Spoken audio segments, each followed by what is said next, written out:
সম্প্রতি মাশরাফি বিন মুর্তজার একটি আবেগঘন মন্তব্য আমাদের সবাইকে নাড়া দিয়েছে, যেখানে তিনি আক্ষেপ করে বলেছেন মৃত্যুর পর তার লাশ যেন নড়াইলে না নেওয়া হয়।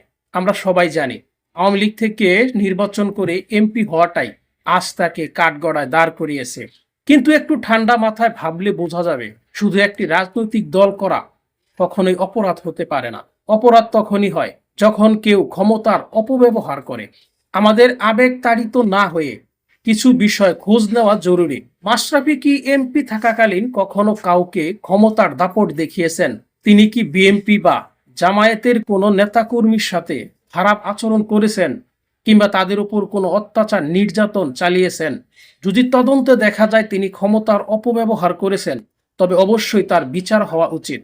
কিন্তু তিনি যদি তার এলাকার মানুষের পাশে থেকে থাকেন, কোনো রাজনৈতিক প্রতিহিংসা না ছড়ান এবং সবার সাথে ভালো ব্যবহার করে থাকেন, তবে তাকে এভাবে কাঠগড়ায় দাঁড় করানো অন্যায়। একজন ভালো মানুষকে তার প্রাপ্য সম্মান দেওয়া উচিত। তবে এই ঘটনার পিছনে একটি বড় সত্য লুকিয়ে আছে, তা হলো রাজনীতিতে আসার অতিরিক্ত লোভ। মাশরাফি একজন কিংবদন্তি ক্রিকেটার ছিলেন, কোটি মানুষের ভালোবাসা পেয়েছিলেন। প্রশ্ন উঠতেই পারে, রাজনীতিতে আসার কি দরকার ছিল? একজন ক্রিকেটার হিসাবেও তো তিনি মানুষের সেবা করতে পারতেন।